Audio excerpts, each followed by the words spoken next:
जब बेटे ने अपने ही पिता को डंडे और चप्पल से मार मारकर घर से बाहर निकाल दिया, तब पिता ने दिखाई अपनी औकात, तो बेटे और बहू कहीं मुंह दिखाने लायक नहीं रहे।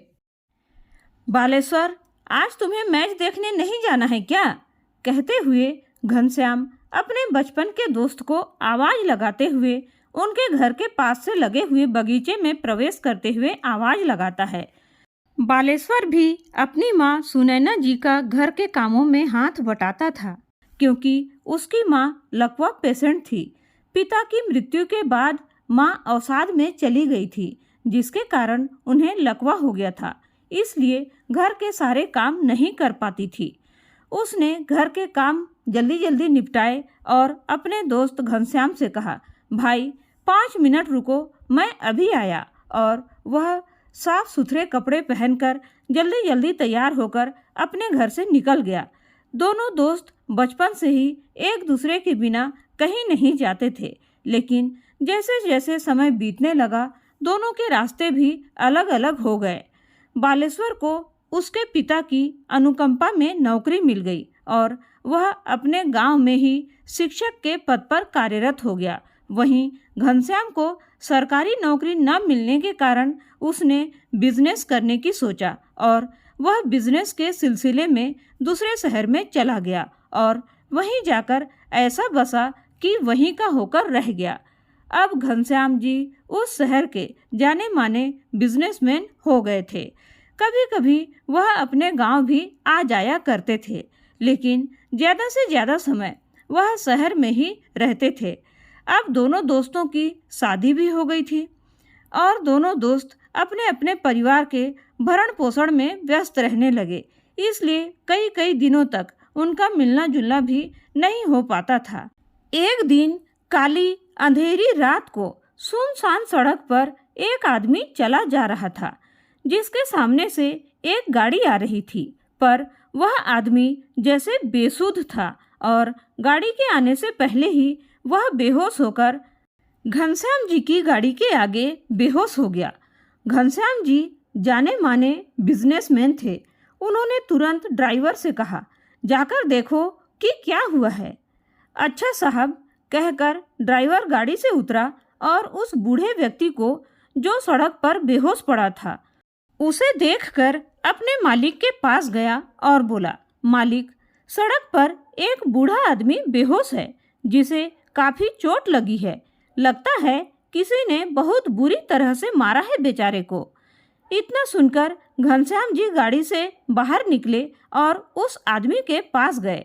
उसे देखते ही उनके होश उड़ गए और वे एकदम से घबरा गए। ड्राइवर से कहा, जल्दी से गाड़ी में से पानी की बोतल लेकर आओ। ड्राइवर दौड़कर गाड़ी से पानी की बोतल लेकर आया और उस बेहोश आदमी पर पानी के छींटे मारे, जिससे उस बूढ़े आदमी को होश आया। बूढ़ा व्यक्ति जो बेहोश था, उनका नाम बालेश्वर था। बालेश्वर जी ने अपनी आंखें खोली तो हैरान रह गए। उनके बचपन का मित्र घनश्याम जी उनके सामने खड़े थे और उन्हें देखते ही बालेश्वर जी चौंक गए, पर अत्यधिक प्रसन्न भी हुए। घनश्याम जी ने भी बालेश्वर जी को गले से लगा लिया और पूछा, मित्र, तुम यहाँ इस वक्त? उठो, चलो मेरे साथ। ड्राइवर की मदद से बालेश्वर जी को लेकर अपने घर गए और डॉक्टर को बुलाया गया।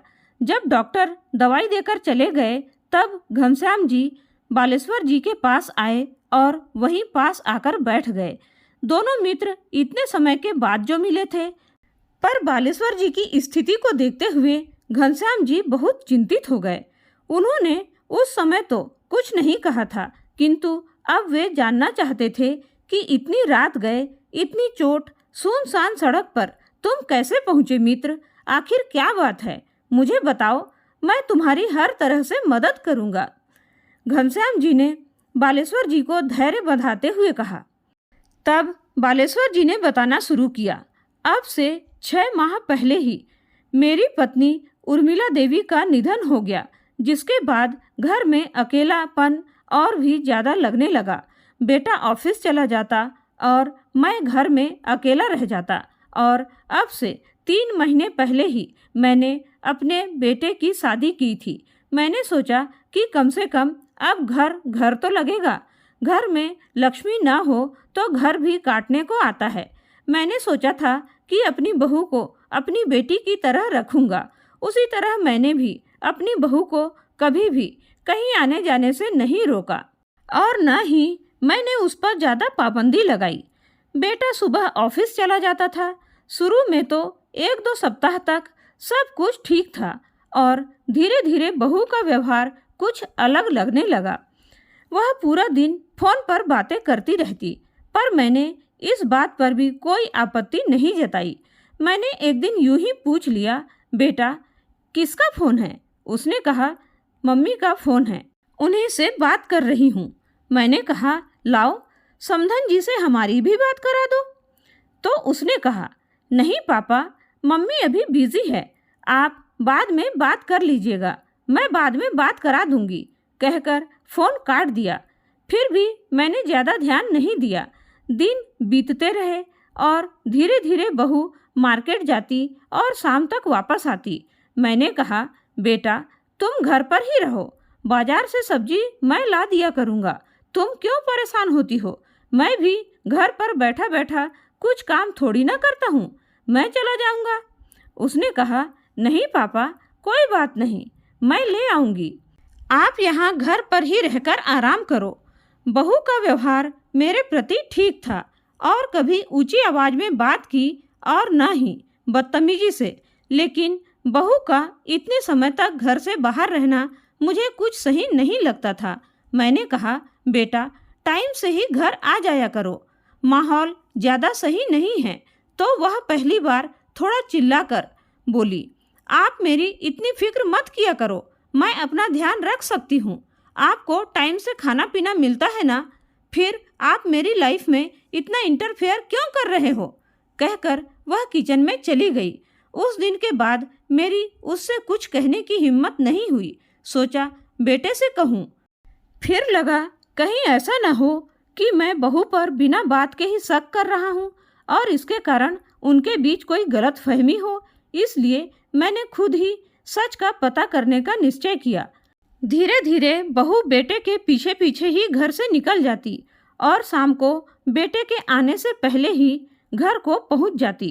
पूरा दिन घर से बाहर रहती। एक दिन मैंने बहू का पीछा किया तो मैंने देखा कि वह किसी लड़के के साथ बाइक पर बैठकर चली गई और शाम को वही लड़का उसे घर के बाहर छोड़ने आया। अब मैं इस बात पर थोड़ा गौर करने लगा। मैंने लगातार यही सिलसिला सप्ताह भर तक चलते हुए देखा। मैं अपनी बहू के बारे में कुछ गलत नहीं कहना चाहता था, लेकिन जो मैं देख रहा था, इस सब के बाद भी मैं चुप नहीं रह सकता था, क्योंकि वह मेरे बेटे के साथ गलत कर रही थी। मैंने अब अपनी बहू से बात की। मैंने कहा, मोना बेटा, यह लड़का कौन है जिसके साथ सुबह जाती हो और रात तक घर आती हो? और तुम जाती कहाँ हो? ऐसा क्या काम है तुम्हारा? बेटा, तुम जिस रास्ते पर चल रही हो वहाँ से तुम्हें तन्हाई और बर्बादी के अलावा कुछ भी नहीं मिलेगा। मैं तुम्हें अभी तुम्हारे पिता के समान समझा रहा हूँ। समझना है तो समझ जाओ। अगर तुम उससे दोबारा मिली तो मैं मनोज को सारी बातें बता दूंगा। जब मैंने मनोज को बताने की बात कही तो वह मेरे पैरों में गिर गई, मुझसे माफ़ी मांगने लगी। कहा, पापा, मुझसे गलती हो गई, आज के बाद मैं उस लड़के से नहीं मिलूंगी, पर आप मनोज से कुछ मत कहिएगा। मुझे लगा उसे अपनी गलती का एहसास हो गया है। मैंने भी उसे माफ़ कर दिया और अब वह पूरा दिन घर पर ही रहती, मेरा अच्छे से ध्यान भी रखती, अपने पिता की तरह ही। मुझे भी लगता था कि सब कुछ सही हो गया है। एक दिन मैं पास के ही मंदिर में भजन करने गया था। शाम तक वापस आना था। बहू को बताकर मैं मंदिर चला गया। वहाँ जाकर पता चला कि जो भजन मंडली आने वाली थी उनके साथ कोई दुर्घटना हो गई है, जिसकी वजह से भजन नहीं हो पाएगा। तो मैं वापस अपने घर आ गया। घर आकर देखा, घर के बाहर वही बाइक खड़ी थी जिस पर बैठकर मेरी बहू रोज कहीं जाती थी उस लड़के के साथ। मैं जैसे ही अंदर आया, मैंने क्या देखा, उसे बताते हुए मुझे शर्म आती है। मेरी बहू और वह लड़का अंदर मेरे बेटे के कमरे में बेड पर बिल्कुल आपत्तिजनक स्थिति में अपनी बेशर्मी में लीन थे। यह सब देखते ही मैं जोर से चिल्लाया, बहू! मुझे देखते ही वे सकपका गए और वह लड़का उल्टे सीधे कपड़े पहनकर घर से भागा। अब मैंने सोच लिया था कि मैं अपने बेटे को सब कुछ बता दूंगा और मैं बाहर बगीचे में बैठा शाम को मनोज के आने का इंतजार कर ही रहा था और साथ ही सोच रहा था क्या मुझे इन सब के बारे में मनोज को बताना चाहिए या नहीं। इतने में ही बाहर से चिल्लाता हुआ मनोज घर के अंदर दाखिल हुआ। वह बाहर से ही चिल्लाता हुआ आ रहा था, पापा, पापा, आप कहाँ हैं पापा? मैं बगीचे से अंदर गया। मैंने कहा, क्या हुआ बेटा, इतना चिल्ला क्यों रहे हो? मुझे देखते ही उसने कहा, मुझे आपसे ऐसी उम्मीद नहीं थी पापा। मैंने माना कि माँ नहीं रही, इसका मतलब यह तो नहीं कि आप अपनी बहू पर ही इतनी गंदी नज़र रखो। मुझे तो आपको अपना पापा कहते हुए भी शर्म आ रही है। अपने लिए अपने बेटे के मुंह से ऐसी बातें सुनकर मेरे तो पैरों तले जमीन खिसक गई। मैंने अपने आप को संभालते हुए कहा, तुम ये सब क्या कह रहे हो बेटा? मैं ऐसा सोचता हूँ? मेरी बात बीच में काटते हुए मनोज ने कहा, बस पापा चुप हो जाओ। मोना ने मुझे सब बता दिया है कि कैसे आप छुप छुप कर उसे कपड़े बदलते हुए नहाते हुए देखते हैं और आज तो आपने ऐसा क्या किया कि बस मोना रोए जा रही है। तभी बहू अंदर से अपना कमरा खोलकर दौड़ती हुई बाहर आई और मनोज के गले लगकर रोने लगी। रोते रोते उसने कहा, मनोज, आज तुम्हारे पापा ने जब मैं कपड़े बदल रही थी तो मेरे कमरे के अंदर घुसकर और मेरे साथ जबरदस्ती कहकर रोने लगी। बस उसकी बात सुनते ही मनोज ने न सुना, न कुछ जानने की कोशिश की, न पूछने की और उसने गुस्से में मुझ पर हाथ उठा दिया। उसने मुझे लाठी, डंडे और जूते से मारा। मुझे पीटते पीटते उसने घर से बाहर निकाल दिया। कहते कहते बालेश्वर जी जोर जोर से अपना सिर पकड़कर पीटते हुए रोने लगे। घनश्याम जी ने उन्हें चुप कराया और कहा, तुम परेशान मत हो मित्र, तुम्हारे बेटे की आंखों पर पड़ा हुआ पर्दा हम दोनों मिलकर हटाएंगे। अब तुम बिल्कुल भी परेशान मत हो। घनश्याम जी ने बालेश्वर जी को शांत कराया और खाना खिलाकर सुला दिया और फिर अगले ही दिन घनश्याम जी और बालेश्वर जी दोनों ने मिलकर मनोज की पत्नी मोना का सच उसके सामने लाने की योजना बनाई, जिसके अनुसार सबसे पहले उन्हें किसी भी तरह से मनोज को मोना का सच दिखाना था, क्योंकि शायद वह किसी की कही हुई बात पर विश्वास न करे। यही सोचकर उन दोनों ने एक योजना बनाई और फिर अगले ही दिन घनश्याम जी ने अपने कुछ नौकरों से कहकर प्राइवेट डिटेक्टिव को बुलाया और उसके थ्रू मोना की कुछ फोटोज़ और वीडियोज़ कलेक्ट की, जिसमें मोना दूसरे लड़कों के साथ घूम फिर रही थी, बाहों में बाहें डाल, किसी के कंधे पर सिर रखकर। उसकी बहुत सारी फ़ोटो थी।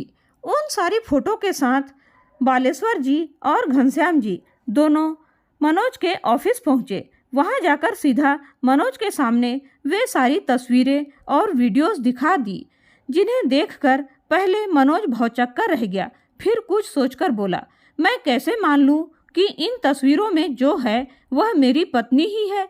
हो सकता है आप लोगों ने यह फ़ोटोज़ बनवाई होंगी या एडिट करवाई होंगी। उसके इतना कहने पर बालेश्वर जी बोले, मनोज, मुझे तुमसे कोई लालच नहीं है, न ही मैं यह चाहता हूँ कि तुम्हारा घर टूटे, लेकिन बेटा वह लड़की सही नहीं है। मैं नहीं चाहता कि कल को उसकी वजह से तुम्हारी जान पर बन आए, इसलिए मैं तुम्हें तुम्हारी आंखों से उसका सच दिखाना चाहता हूँ। तुम्हें मेरी बातों पर यकीन नहीं है तो तुम कल दिन में अपने घर जाकर देखना, और याद रहे घर जाओ तो किसी भी तरह की आवाज़ मत करना, और तब मुझे बताना कि तुम्हारी पत्नी ने तुमसे जो कुछ भी कहा है वह कितना सच है। इतना कहकर वे दोनों वहाँ से चले गए और मनोज सोच में पड़ गया। उसने निश्चय किया कि कल वह जरूर घर जाएगा और जो भी सच्चाई है उसका पता खुद करेगा। अगले दिन सुबह ही मनोज मोना से यह कहकर गया कि ऑफिस में कुछ जरूरी मीटिंग है जिसकी वजह से मुझे आने में देर होगी। खाना बाहर से खाकर आऊँगा, तुम भी कुछ बनाकर खा लेना। इतना कहकर मनोज ऑफिस चला गया। उधर घनश्याम जी का एक जासूस मनोज के घर पर नज़र रखे हुए था। मनोज के जाने के बाद जैसे ही वह लड़का मनोज के घर में दाखिल हुआ, उस जासूस ने फ़ोन करके घनश्याम जी को खबर दी और उन्होंने देर न करते हुए सीधे मनोज से कहा कि तुम अभी के अभी अपने घर के बाहर मिलो। मनोज भी अब इन सब से तंग आ चुका था। वह भी सच जानना चाहता था, इसलिए तुरंत ही ऑफिस के सब काम छोड़कर अपने घर आया। उसने देखा घनश्याम जी और बालेश्वर जी दोनों घर के बाहर ही खड़े थे और छुपे हुए थे, जबकि उसके घर के बाहर एक काले रंग की बाइक खड़ी हुई थी जिसे बालेश्वर जी ने पहले कई बार देखा था। उसे देखकर मनोज थोड़ा गुस्से में आया। तभी दोनों ने उसे समझाया कि वह शांति से अंदर जाए और जाकर देखे कि अंदर कौन है।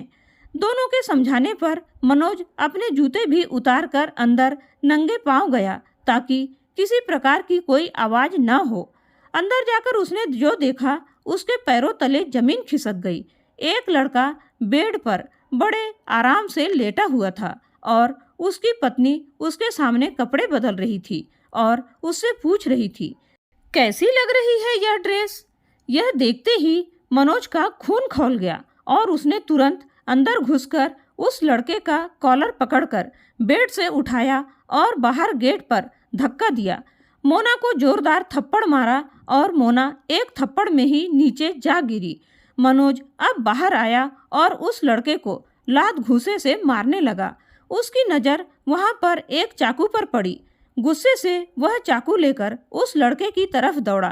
तभी बालेश्वर जी और घनश्याम जी भी वहां पहुंच गए और उनके पीछे पीछे पुलिस भी पहुंच गई।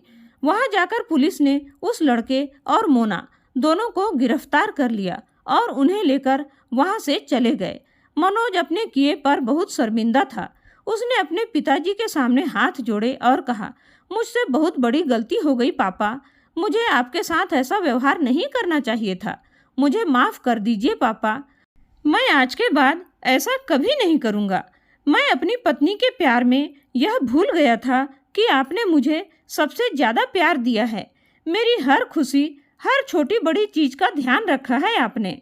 मैं उसकी बातों में आ गया और इतना बड़ा पाप कर बैठा कि मुझ जैसे बेटे को जीने का कोई हक नहीं है, कहकर वह उस चाकू से खुद को ही मारने लगा। तभी बालेश्वर जी ने आकर उसका हाथ पकड़कर चाकू दूर फेंक दिया और मनोज को गले से लगा लिया और उसे माफ़ कर दिया। क्योंकि बच्चे अपने स्वार्थ सिद्ध करने के लिए माँ बाप के साथ गलत करने के लिए 1 सेकंड का भी समय नहीं लगाएंगे, लेकिन वही माँ बाप अपने बेटे और बेटी की बड़ी से बड़ी गलती को भी नादान समझकर माफ़ कर देते हैं। माँ बाप का प्यार समंदर की तरह गहरा होता है, वहीं बच्चों का प्यार उथली नदी की तरह होता है, जहाँ थोड़ा सा पानी क्या नहीं गिरा कि सूख जाता है। इसलिए माँ बाप के प्यार की तुलना किसी से नहीं की जा सकती। तो दोस्तों, इस कहानी से हमें यह शिक्षा मिलती है कि जीवन में माता पिता हमसे जितना प्यार करते हैं उसकी तुलना किसी से नहीं की जा सकती। कभी भी अपने पति या पत्नी की बातों में आकर अपने माता पिता के साथ ऐसा व्यवहार न करें जिसके लिए जीवन भर पछताना पड़े। हम यह नहीं कहते कि आप केवल अपने माँ बाप की ही सुने, अपने जीवन साथी की न सुने, लेकिन सही को सही और गलत को गलत कहें। सही और गलत में पहचान करें, निराधार किसी को भी दोषी न माने। बालेश्वर जी ने अपने बेटे मनोज को माफ़ करके सही किया या गलत? अगर आप बालेश्वर जी की जगह होते तो क्या करते? अपने अनमोल विचार कमेंट करके ज़रूर बताइएगा। कहानी पसंद आई हो तो लाइक और शेयर ज़रूर कीजिएगा दोस्तों। कहानी को अंत तक सुनने के लिए आपका बहुत बहुत धन्यवाद।